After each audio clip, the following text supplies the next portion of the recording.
Hello everyone! Welcome to the Mattoon Corner. You know, time flies pretty darn quickly. Just about 1 year ago, I posted the video that began to give me a small following. And while I'm still pretty darn small, I still look at that video as proof that the Mattoon Corner is still gonna grow a whole lot more. That being said, it's high time I go back to the show that helped spark this ambition of mine. Ladies and gentlemen, welcome back to Milo Murphy's Law. And you know what that means. It's Theory Time!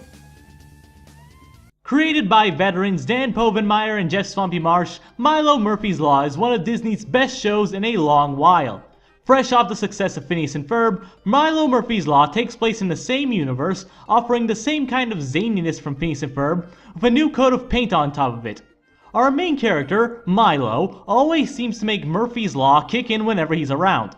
Now that part's simple enough, but I've been thinking, is Milo Murphy's Law an accurate depiction of Murphy's Law itself?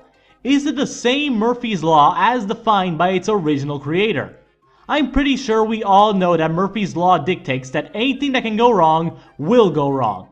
So why wouldn't Milo be a good representation of that? Anything he comes close to ends up getting utterly destroyed by the most absurd conditions. It's baffling. Everything around that could go wrong does go wrong. So why would I make such a bold claim that it's not entirely accurate? Well, Murphy's Law isn't as clear-cut as so many people think. The expression, if anything can go wrong, will go wrong, isn't entirely accurate. You see, Murphy's Law has technically existed for a very, very long time, but it wasn't until a man by the name of Edward A. Murphy Jr. that started getting some recognition. You see, Edward was an aerospace engineer. His most famous works involved testing high-speed rocket sleds, where the term Murphy's Law would eventually surface. But there's one thing that lots of people don't know about him. Murphy hated the commonplace interpretation of Murphy's Law. To him, if anything can go wrong, it will go wrong, wasn't entirely accurate of what he meant. In the show, Murphy's Law affects both Milo and everyone around him. If a person's eating ice cream, it'll fall. If he listens to music, his stereo breaks. If he walks by the llamas at the zoo, they'll bust out and stampede across the city. These are all examples of things going wrong because according to the show, they have to go wrong because of Murphy's Law. But Murphy's Law does not necessarily dictate that anything that can go wrong will go wrong. Milo Murphy's Law presents itself through any random occurrence, either natural or supernatural. The Murphy's Law that Edward Murphy reached was about the concept of human error. During one of the rocket sled experiments, Murphy had a technician attach sensors known as strain gauges to measure the force of rapid deceleration of the sleds. While this should have worked in theory, it turns out the sensors were installed incorrectly, something that Murphy did not take very well, leading him to utter the quote, "If that guy has any way of making a mistake, he will." This quote was interpreted by the rest of the rocket sled team as, you guessed it, if something can go wrong, it will go wrong. So with that being said, does that mean Milo Murphy's Law is a horrible interpretation of Murphy's Law? Well, not exactly. Nick T. Spark, a documentary filmmaker, wrote a 4-part article known as Why Everything You Know About Murphy's Law is Wrong, which can still be found online to this very day. It was later adapted into a book, but that's beside the point. The article shows multiple different interviews with people who worked alongside Ed Murphy and various different accounts on the meaning of Murphy's Law and who came up with the law itself.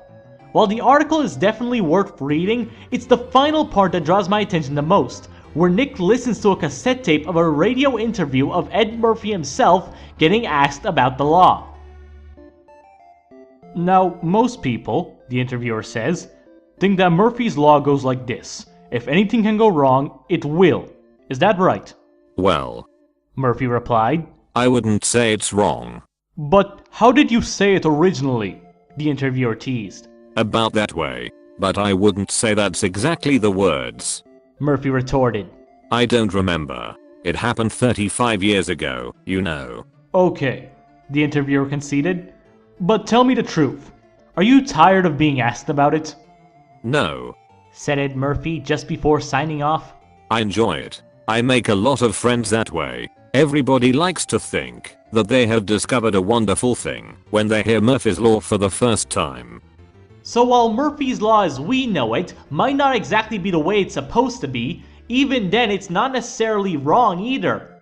There have been several interpretations of Murphy's Law over the past years. Each one, while eerily similar to one another, all have their own differences in how they work and how they affect different conditions. While Murphy's original interpretation, the one where the law reflects human error in certain conditions, isn't the one portrayed in Milo Murphy's Law, the show gives its own interpretation of it.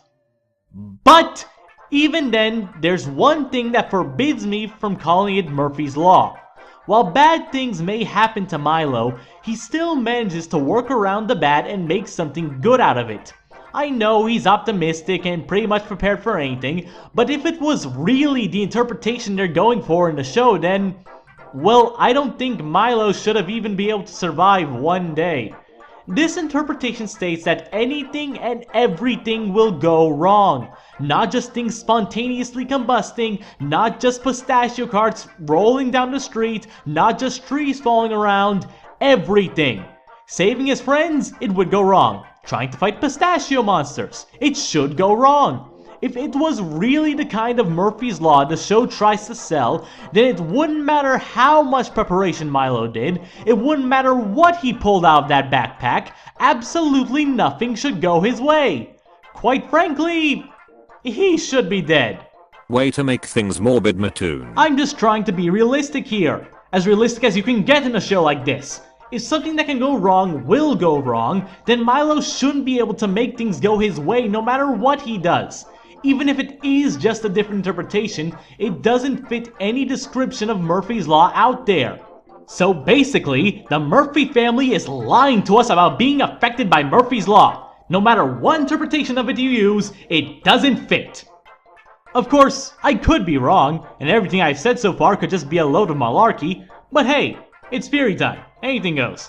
Is Milo really lying about Murphy's Law, or is it truly just an even more unique interpretation of it? Who knows? I'd say that's all the time for today. Thanks for watching, everyone. Don't forget to like, comment, subscribe, and all that jazz. And we'll be seeing you all later.